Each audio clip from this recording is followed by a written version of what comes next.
ज्ञान पिपासु आत्मन साथियों, आपको सम्यक के बारे में जानना बहुत अच्छा लग रहा है और मुझे आपके कमेंट से और आपके प्यार भरे सहयोग से मुझे पता चल रही है ये बात और खुशी हो रही है कि इस प्रकार की जो आपकी रुचि है और आपकी ये जिज्ञासा है, इसको देखकर अच्छा लग रहा है।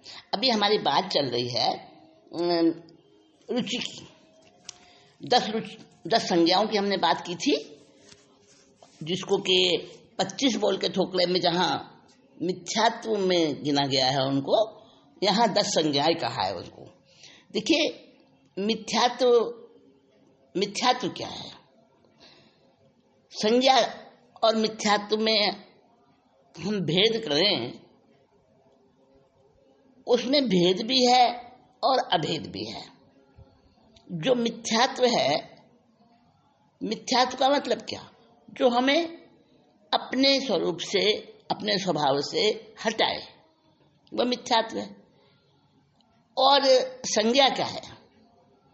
संज्ञा भी तो हमारे अंदर से उठने वाली वो भावनाएं, वो कुछ हमारी इच्छाएं, वही तो संज्ञा है ना, अपने स्वरूप से अलग ही करती है।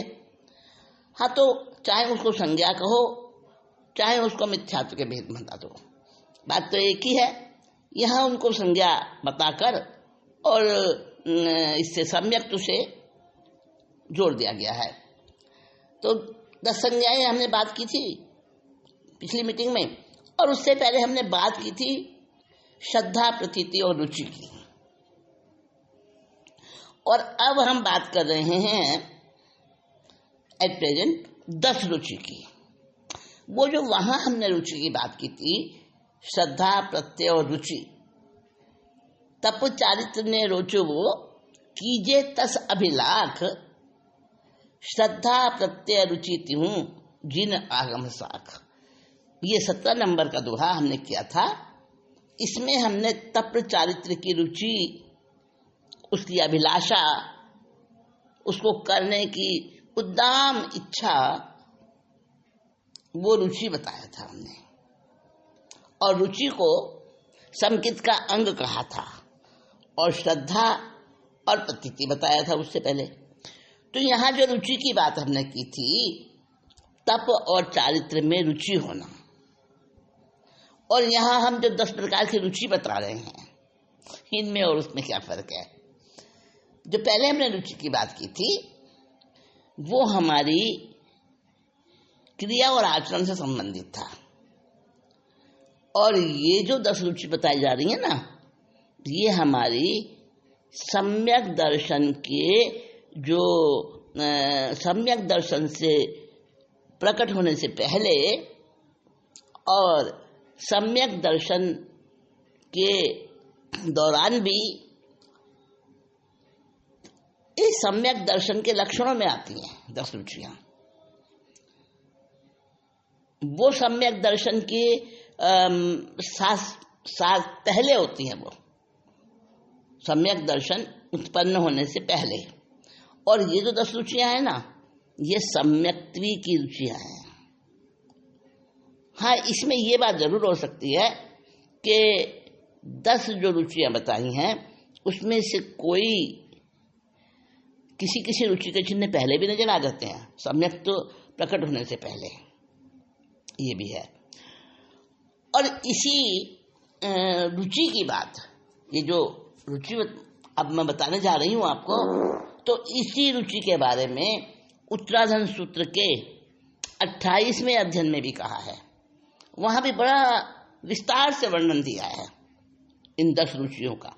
और 28वां अध्ययन तो, अब देखिए, 29वां अध्ययन उत्तराधन सूत्र का सम्यक्त पराक्रम, उसका नाम ही सम्यक्त पराक्रम है, अध्ययन का नाम ही है। और वहां पर 73 बोला है, 73 बोला है 29वें अध्ययन में, 73 बोला है, 73। और उन सब बोलों में देखा जाए तो सम्यक्त संयुक्त है, समकित। हाँ, समकित कह दो, सम्यक दर्शन कह दो, सम्यक्त कह दो, एक ही बात है। असल में क्या है, सम्यक्त्व का क्षेत्र इतना व्यापक है कि संयम पूरा सम्यक्त्व के ऊपर ही आधारित है। यहाँ तक कह दिया है कि सम्यक्त्व के बिना कुछ भी नहीं होता। नत्थि चरित्रम सम्मत विहूणम, यानी चरित्र भी सम्यक्त्व के विहीन होने पर कुछ नहीं है। चारित्र यानी संयम, तो वो भी सम्यक्त्व के बिना, सम्यक्त्व से रहित अगर चारित्र है तो वो नत्थि है ही नहीं, समझो उसका अस्तित्व भी नहीं है। और दंसने वो भैयवम, और सम्यक दर्शन कह दो या चारित्र कह दो, दोनों एक ही बात है। दर्शन में सम्यक्त्व की भजना है। अगर चारित्र में सम्यक्त्व साथ में नहीं जुड़ा है तो वो चारित्र है ही नहीं। और दर्शन में सम्यक्त्व की भजना है। इसका क्या अर्थ?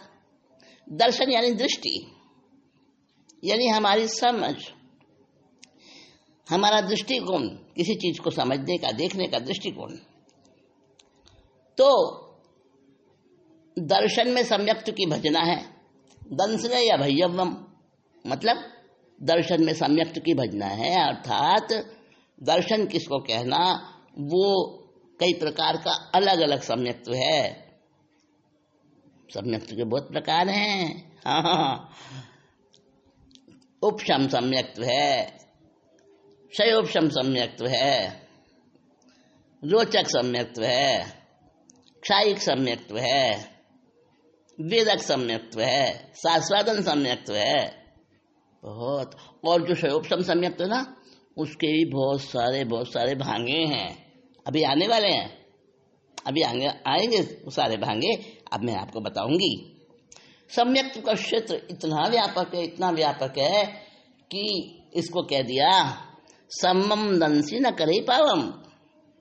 जगह जगह शास्त्रों में, हमारे आगमों में सम्यक्त्व की महिमा गाई है। और यहाँ ये सम्यक्त्व 56 जो मैं आपके सामने वर्णन कर रही हूँ, सम्यक्त्व 56 एक अपनी आप में इतनी कालजयी रचना है। यहाँ पे सम्यक्त्व सारा का सारा समग्र रूप से एक ही स्थान पर सम्यक्त्व के बारे में हमें जानने को, समझने को मिल रहा है। तो एक स्थान पर ही, एक ही जगह पर ही सम्यक्त्व की सारी बातें, और आगमों में तो बिखरी पड़ी हैं, यत्र तत्र सर्वत्र बिखरी पड़ी हैं। तो उस सबको निकाल कर, संयोजन करके और इस सम्यक्त्व 56 में रख दिया गया है। तो मैं आपको आज बताने जा रही हूँ सम्यक्त्व की 10 रुचियाँ। 10 रुचियाँ, चलिए सुनते हैं।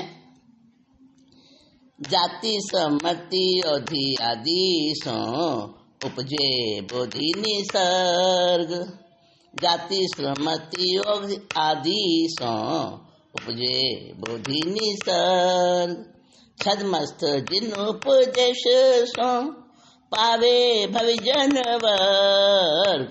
तिम सम कित मन थिर करो पालो निर अतिचार। फिर आगे बताया, आदेश गुरुमुख सुनील आना रुचि होई। पहल आदेश गुरुमुख सुनील आना रुचि होई। पढ़ते श्रुत के उपज श्रुत रुचि है सोई। तिम सम कित मन थिर करो पालो निर अतिचार। तिल सलिल के न्याय सो बोध बीज को लाह।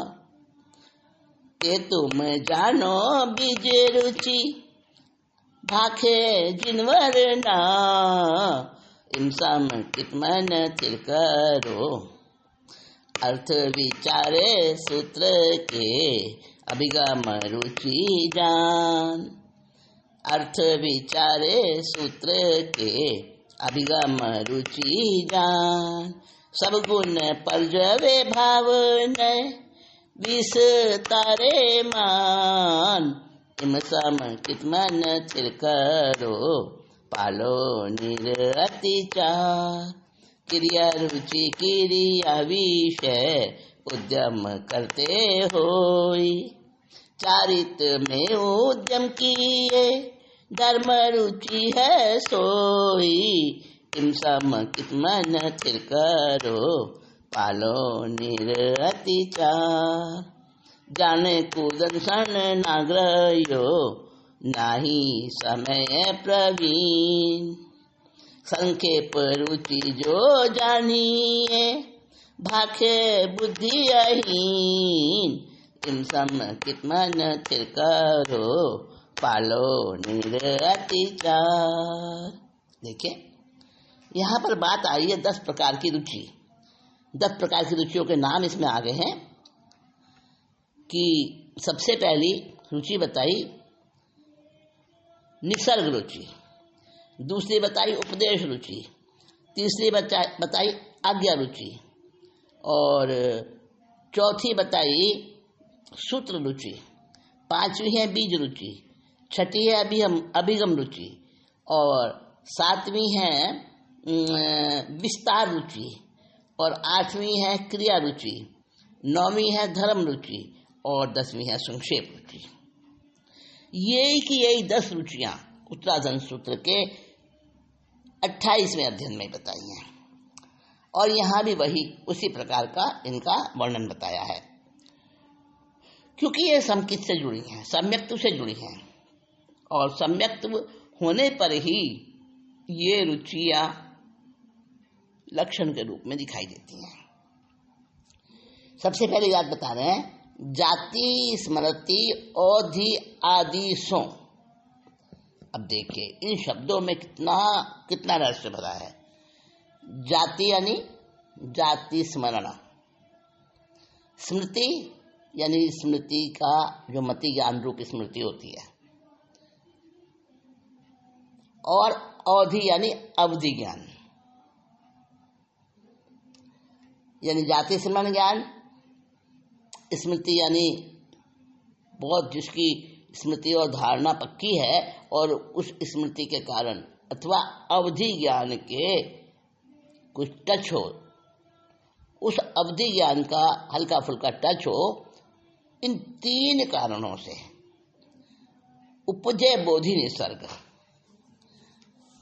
निसर्ग कहते हैं कुदरती प्राकृतिक, बोधि कहते हैं ज्ञान को, सम्यक्त को।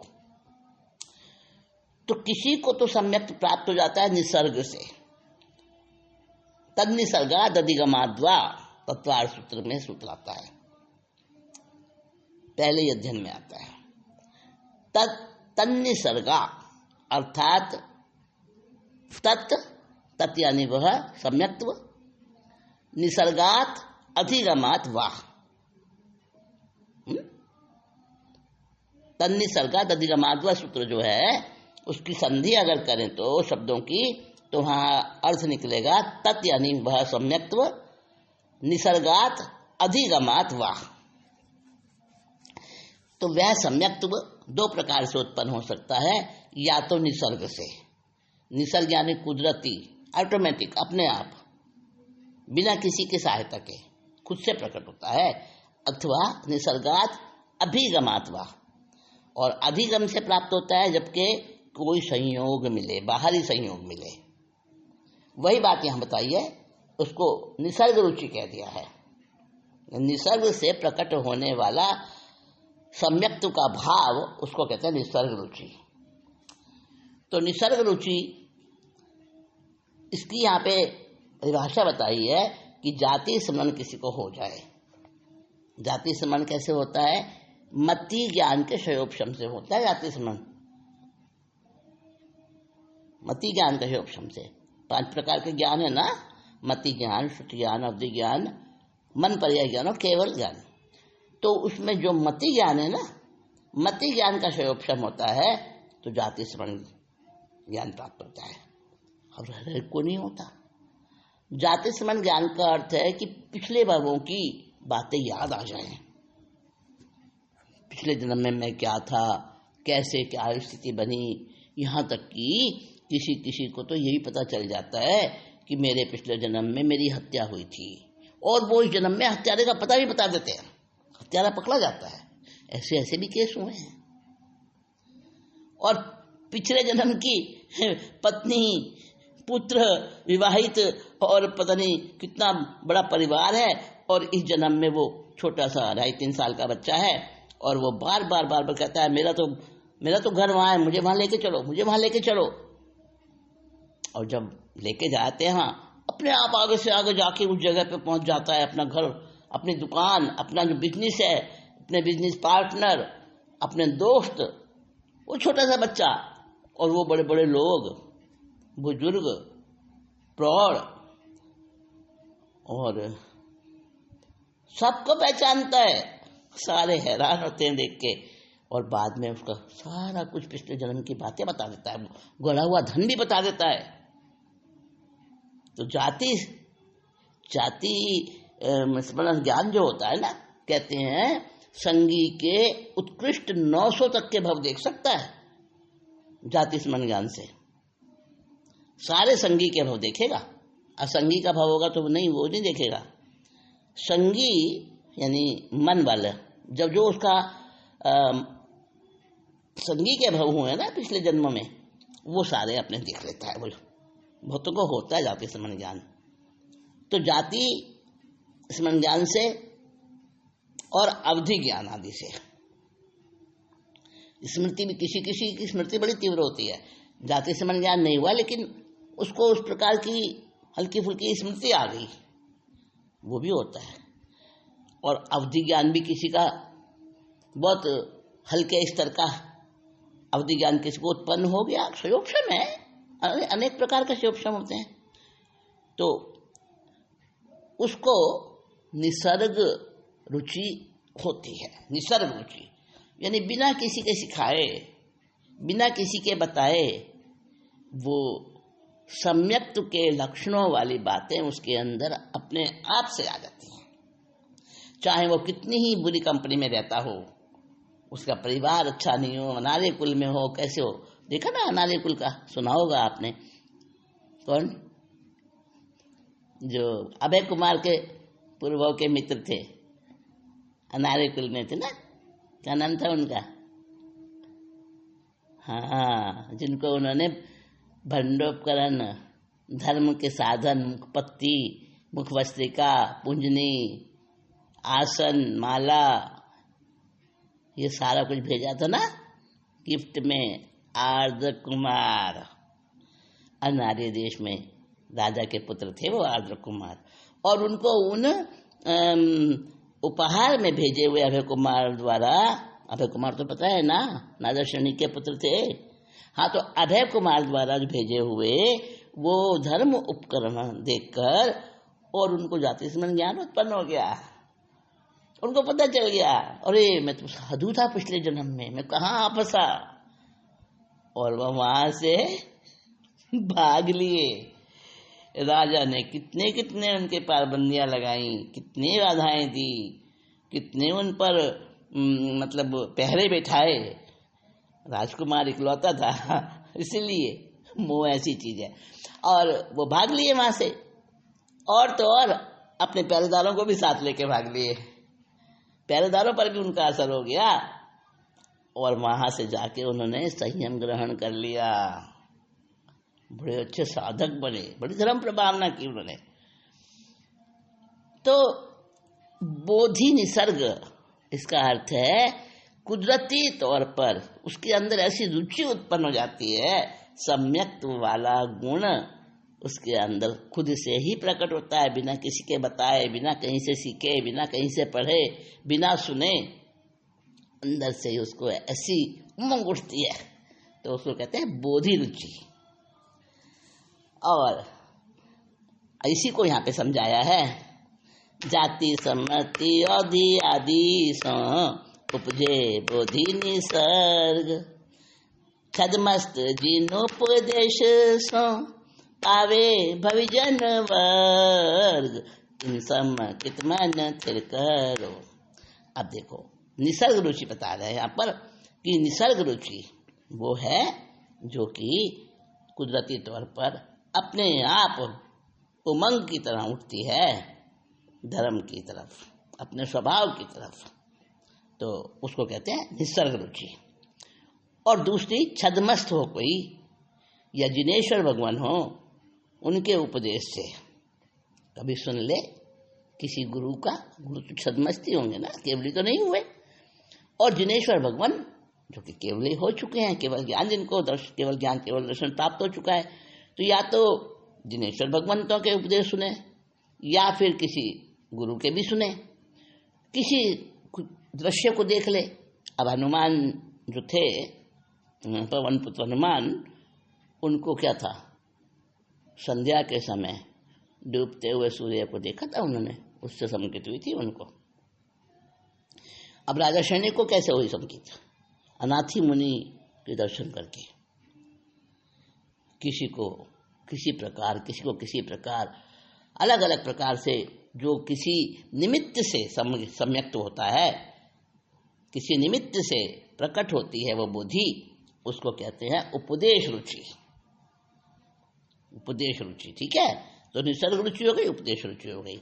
अब तीसरी बताते हैं आज्ञा रुचि और सुत रुचि।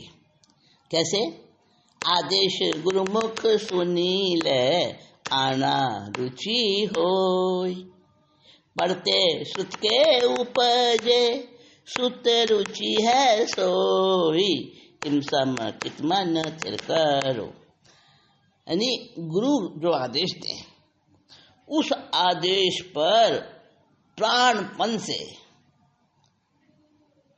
उस आदेश का पालन करे, दोष ना लगाए उस आदेश में, जरा सी भी किंतु परंतु नहीं, जरा सी भी उसके अंदर कोई कमी न छोड़े। जो गुरु ने आदेश दिया वो मेरे लिए ब्रह्म वाक्य है। इसीलिए कहा है कि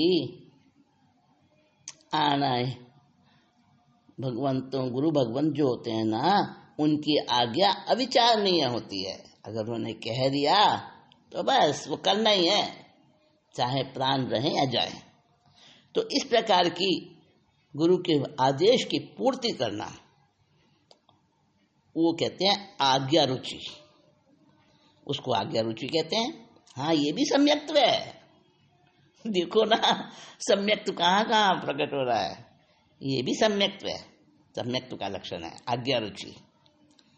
अब पहले होता था सामान्य कि जो अपने से बड़े हैं, माता पिता हैं, कि गुरुजन हैं, कि अपने शिक्षक हैं, कि जो भी अपने से पद में, उम्र में, ज्ञान में जैसे भी कोई बड़े हैं, उनके सामने जवाब नहीं देते थे। हाँ, हमने भी देखी है सारी स्थितियां, लेकिन आज वो नहीं है बात। आज तो एक एक बात के 10-10 आपको जवाब मिलेंगे बच्चों से, और टीचर, शिक्षक कुछ नहीं कह सकते। पढ़ाई में बच्चा गड़बड़ करे, उसको डांट नहीं सकते, मारना तो बहुत दूर है, सजा भी हो सकती है, जुर्माना भी हो सकता है। हाँ, बड़ी बड़ी कानून की धाराएं बनी है। तो लेकिन पहले ऐसा नहीं था। आज्ञा रुचि सम्यक्त्व का लक्षण मानी जाती थी। तो गुरु ने जो आदेश दिया उस आदेश की पालना करे, और उससे अतिरिक्त हर चीज उसके लिए बेकार है, तो वो आज्ञा रुचि है। और पढ़ते श्रुत के उपजे, श्रुत ज्ञान कर रहा है, कोई आगम पढ़ रहा है, कोई धर्म ग्रंथ पढ़ रहा है, और उससे जो उसके सम्यक्त्व उत्पन्न होता है। सम्यक्त्व है क्या चीज भाई? बार बार हम सम्यक्त्व की बात तो कह रहे हैं, पर समकित है क्या? समकित एक भाव है, समकित एक आधार है, समकित एक प्राण है जीवन का। उसको नैतिकता से भी जोड़ देते हैं, उसको धार्मिकता से भी जोड़ देते हैं, उसको सूत्र के स्वाध्याय से भी जोड़ सकते हैं, उसको चारित्र से भी जोड़ सकते हैं, उसको सत्य से, अहिंसा से, अचौर्य से, अपरिग्रह से, शील से, सब से जोड़ा जा सकता है। व्यवहार संकेत के 67 बोल तो पढ़े होंगे ना आपने। हाँ, वो भी बहुत अच्छा, बड़ा अच्छा, एक जगह इकट्ठा संतुलित संयोजित ज्ञान, व्यवहार संकेत के 67 बोल, वो भी आएंगे इसमें, साथ साथ चल रहे हैं। तो यहाँ रुचि की बात चल रही है। पढ़ते श्रुत के उपजे, आगम पढ़ते हुए, धर्म ग्रंथ पढ़ते हुए जो उत्पन्न होता है एक आनंद, एक ऐसी ही लहर अंदर से, है ना, उसको कहते हैं सूत्र रुचि। कितनी रुचि हो गई? 4 हो गई ना। अब आगे देखिए, 10 रुचियां हैं तो 4 हुई हैं अभी तक, हमने 4 को समझाया। तेल सलिल के न्याय सो बोधि बीज को लाह, ते तुम जानो बीज रुचि भाखे जिनवर नाह, तुम समकित मन थिर करो पालो निर अतिचार। बोधि, तेल सलिल के न्याय से बोधि, बोधि का बीज उत्पन्न होता है। बोधि अर्थात ज्ञान। ज्ञान भी तो सम्यक है ना भाई, ज्ञान तो सब में ही होता है, तो फिर किसी को मिथ्या दृष्टि क्यों कहते हैं, किसी को सम्यक दृष्टि क्यों कहते हैं? हाँ, ये प्रश्न आ सकता है। इसके बारे में हमने दूसरी जगह चर्चा की है कि मिथ्या दृष्टि और सम्यक दृष्टि में क्या भेद है। बाहर से कोई भेद नहीं है, कोई भेद नहीं है। बाहर से एक जैसी आकृति, एक जैसा सब कुछ दिखाई देता है, परंतु उनके दृष्टिकोण में, उनकी समझ में, उनकी सोच में, उनकी निर्णय शक्ति में सारा ही भेद होता है। तो सम्यक दृष्टि, मिथ्या दृष्टि, बाहर से एक जैसे दिखते हैं, और बड़े पढ़े लिखे, बड़े विद्वान, वो भी मिथ्या दृष्टि हो सकते हैं। पता है ना आपको, भगवान महावीर के गणधर 11 ही गणधर, क्या कोई कमी थी उनके ज्ञान में? बड़े प्रतिष्ठित, बड़े विख्यात विद्वान थे वो अपने समय के, और थे मिथ्या दृष्टि। जैसे भगवान के पास पहुंचे एक एक करके, और उनके प्रभाव से, उनके ज्ञान से, उनके सम्यक्त्व से, उनके वैराग्य से, उनके संयम से प्रभावित होके शिष्यों सहित उनके चरणों में समर्पित हो गए। एक ही दिन में कितने शिष्य बने थे? 11 तो गंधर, और उनके 4411 शिष्य, यानी 4400 उनके शिष्य है और 11 खुद। एक एक के, किसी को 500 शिष्य थे, किसी को 400 थे, किसी को 300 थे, किसी को अलग अलग शिष्य समुदाय थे। और शिष्य भी ऐसे विद्वान थे, ऐਵੇਂ नहीं थे शिष्य। एक ही दिन में इतने सारे शिष्य बने। है कोई रिकॉर्ड? है ना, भगवान महावीर का सुप्रीम रिकॉर्ड है। हाँ, तो बात चल रही थी अपनी बीज रुचि की। तेल सलिल के न्याय से बोध बीज को लाह, लाह माने लाभ। बोधि का बीज, उसकी प्राप्ति, उसका लाभ कैसे होता है? जैसे तेल और पानी। तेल सलिल का न्याय, न्याय की बात की थी ना हमने पिछली बार। हाँ, ये भी एक न्याय है, तेल सलिल का न्याय। ये क्या न्याय है कि जैसे पानी से भरा बर्तन हो, छोटा बर्तन, बड़ा बर्तन, कैसा भी, पानी से भरा बर्तन है, और उसके अंदर तेल की 2-4 बूंदें डाल दी जाएं। तेल कोई सा भी हो, तेल होना चाहिए। तो तेल की बूंदें पानी में अगर डाल दी जाएं तो क्या होगा? क्या होगा? वो एक बूंद तेल की डाली, वो पूरे पानी के पूरे सरफेस पर फैल जाती है। फैलती है ना, देखा होगा, अनुभव होगा आपको। तो जैसे वो तेल एक बूंद होते हुए भी सारे पानी में फैल जाता है, इसी प्रकार से तेल सलिल के न्याय से जो उसका बीज जन्म लेता है ज्ञान का, सम्यक्त्व का, वो फैलता जाता है। मतलब गुरु तो थोड़ा सा बताएंगे, और उसको समझ में बहुत कुछ अपने आप से आता जाएगा। तो तेल सलील के न्याय से बोधि बीज को लाह प्राप्त कर लेता है। लाह माने उपलब्ध कर लेता है, लाभ प्राप्त कर लेता है उसका। ते तुम जानो बीज रुचि, उसको बीज रुचि समझना चाहिए। ये बात जिनेश्वर भगवंतों ने समझाई है, बताई है। भाखे जिनवर नाह, नाह का मतलब नाथ। तो जिनेश्वर भगवंत जो सबके नाथ हैं, उन्होंने ये भाष्य मैंने इस प्रकार से कहा है। अब 5 प्रकार की रुचि हो गई, अभी 5 और हैं। अर्थ विचारे सूत्र के अभिगम रुचि जान। जब कोई सूत्र पढ़ता है, और सूत्र में तो बहुत थोड़ा सा होता है ना। तो मंत्र परम लघु जास विष विधि हरि हर सुर सर्व महामत्त गजराज करो बसकर अंकुश खर्व। ये एक दोहा है, रामायण में आया है दोहा। तो कहने का मतलब है कि मंत्र और सूत्र बहुत छोटा होता है। भगवान ने जो आगम फरमाए हैं वो अर्थ रूप में फरमाए हैं, और गंधर्वों ने उसको सूत्र रूप में गूंथा है। सुना होगा बहुत बार, पर इसकी अंदर की गहराई नहीं पता, इस बात का रहस्य नहीं पता होगा। सूत्र में कैसे गूंथा और अर्थ में कैसे फरमाया, नहीं ना, नहीं आया समझ में, बताती हूं मैं।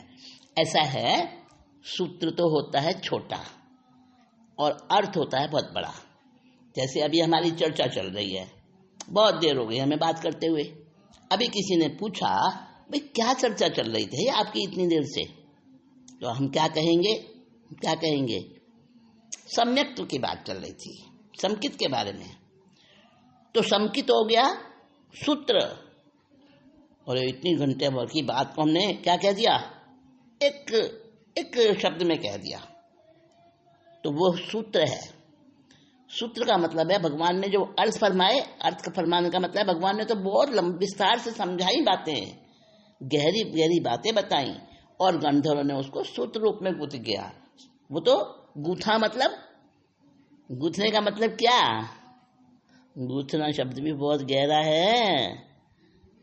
कभी देखा है माला गूंथते हुए? कभी देखा है धागे की डोरी गूंथते हुए, रस्सी बटते हुए, गूंथते हुए? नहीं ना।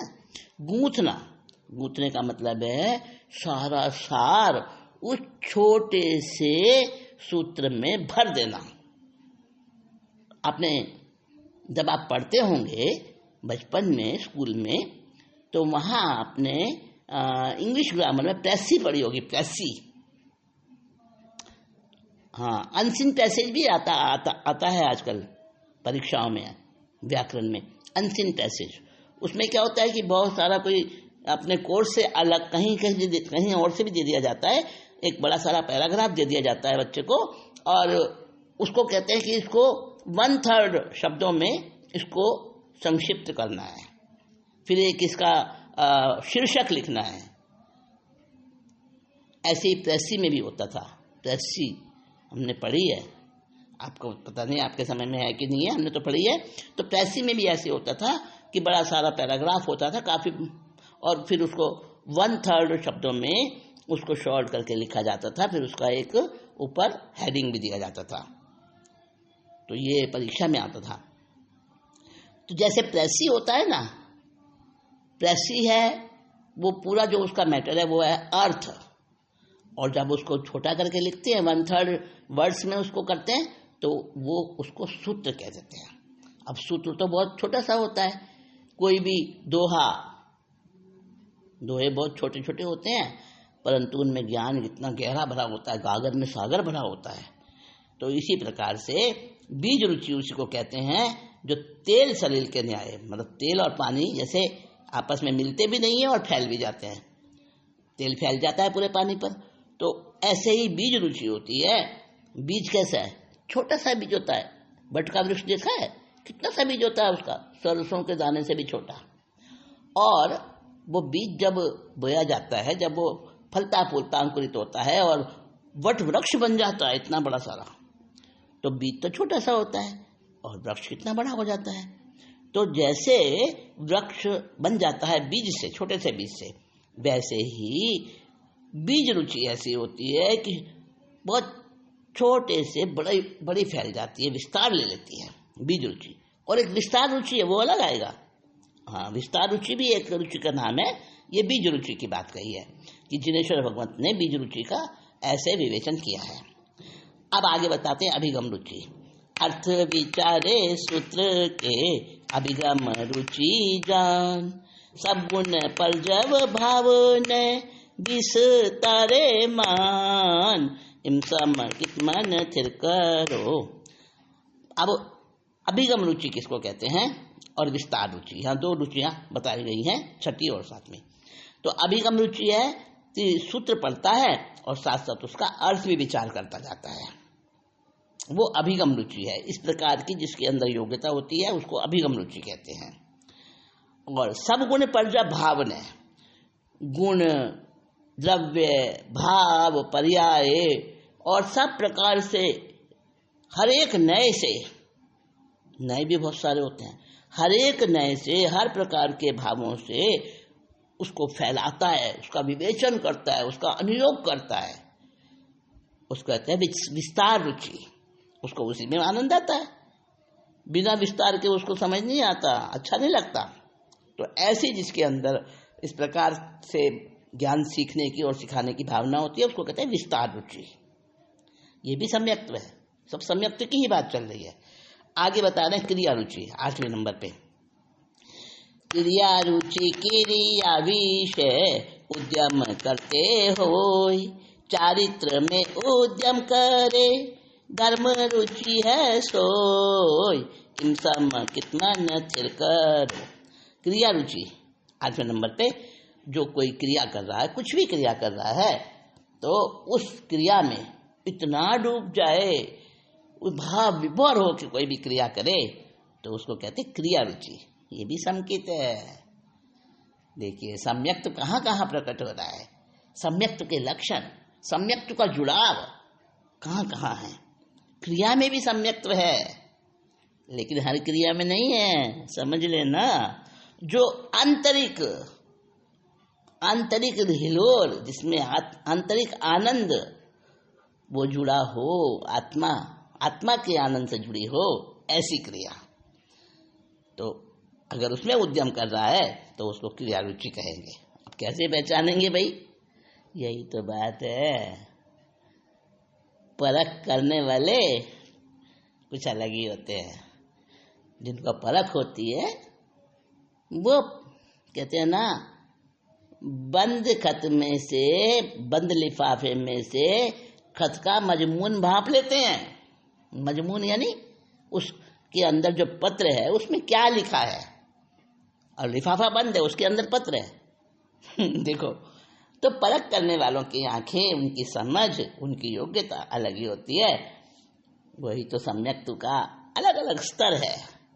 समकित हो जाना अलग बात है, और उसका लेवल बढ़ते जाना, स्थिरता होना, वो अलग बात है। बहुत विस्तार है इसका। हाँ, तो चारित्र में उद्यम करे धर्म रुचि है सोई। जब चरित्र में, आचरण में उसका उद्यम होता है, वो धर्म रुचि कहलाता है, उसको धर्म रुचि कहते हैं। और अब आता है संक्षेप रुचि। 9 रुचियां हो गई हैं, 10वें नंबर पे अंतिम है संक्षेप रुचि। अब संक्षेप रुचि क्या है भाई? जाने को दंसन नाग्रयो नाही समय प्रवीण, संक्षेप रुचि जो जानिए भाखे बुद्धि अहीन, इम समकित मन थिर करो पालो निर अतिचार। तो 28वां अध्ययन जो उत्तराधन सूत्र का है, वहां पर संक्षेप रुचि बताई है। क्या बताया संक्षेप रुचि में? कि अनभिगह्य कुदिति संक्षेप रुचि थी नायवो अभिसारोपव्यने अनभिगह्यो यशेषु। देखो, कोई कोई ऐसा होता है कि ना तो वो बहुत ज्यादा, उसको समझ नहीं होती ज्यादा, पर अभिनिवेश भी नहीं होता, अभिनिवेश आग्रह भी नहीं होता अपनी बात का कि नहीं नहीं मैं जो कह रहा हूं वही सही है, ऐसा भी नहीं होता। सरलता होती है, वो कुदृष्टि भी नहीं है और अनभिग्रहित मिथ्यात्व भी नहीं है उसके अंदर। सरलता है, चाहे उसको प्रवचन देना ना भी आए, किसी बात को ठीक से समझा भी ना सके, सब बातों में ऐसा ही है, बस सामान्य है। वो सामान्य स्तर का व्यक्ति भी, परंतु उसको धर्म में, अपने भगवंतों के कथन में श्रद्धा और आस्था इतनी गहरी है ना उसकी, चट्टान की तरह, फौलाद की तरह अंदर से कि हाँ मुझे समझ भले ही नहीं आए पर है यही सत्य है। तो उस सत्य के प्रति जो उसका समर्पण और जो उसकी गहरी आस्था है ना, वो बात को चाहे विस्तार से ना समझा सके, परंतु वो उसकी संक्षेप रुचि, वो उसकी सरलता, वो भी उसको सम्यक्त्व से संयुक्त कर देती है, वो भी उसको सम्यक दृष्टि बना देती है। देखिए कितनी गहरी बात है ना, कि एक सामान्य स्तर का, सामान्य बुद्धि का व्यक्ति है, बहुत ज़्यादा कोई होशियार कुशल नहीं है और पर कुदंसनी भी नहीं है वो, यानी मिथ्यात्व भी नहीं है वो, उसकी दृष्टि सही है, सही दिशा में उसकी सोच है, तो उसको भी संक्षेप रुचि कह दिया है। जाने कुदंसन ना ग्रयो, नहीं समय प्रवीण, ना ही तो वो इधर उधर की नए ये वाली बात, ये दर्शन, ये वाला दर्शन, ये शास्त्र, वो सब कुछ नहीं जानता वो, और पर कुदंसने भी नहीं है, अर्थात श्रद्धा में पक्का है। तो उसको कहता, उसको बताया संक्षेप रुचि, संक्षेप रुचि वाला व्यक्ति है वो। तो ये बात हम नहीं कह रहे, भाग्य है बुद्धि अहीन, ये किसने कहा है? जिनकी बुद्धि अक्षीण है, अहीन माने अक्षीण, जिनकी बुद्धि सबसे प्रखर है, सबसे ज्यादा जिनको सब प्रकार का ज्ञान है, कोई रहस्य बचा हुआ नहीं है, ऐसे ईश्वर भगवंतों ने, ऐसे सर्वज्ञ भगवंतों ने ये बात कही है कि उसको संक्षेप रुचि कहा है। तो सम्यक्त्व की 10 रुचियां बता दी, नाम आपको याद हो गए होंगे। निसर्ग रुचि, उपदेश रुचि, आज्ञा रुचि, सूत्र रुचि, बीज रुचि, अभिगम रुचि और विस्तार रुचि, क्रिया रुचि, धर्म रुचि और संक्षेप रुचि। आज हमने इन 10 प्रकार की रुचियों की बात कही है और ये 10 प्रकार की रुचियां सारी सम्यक्त्व से जुड़ी हैं। समय बहुत हो गया है।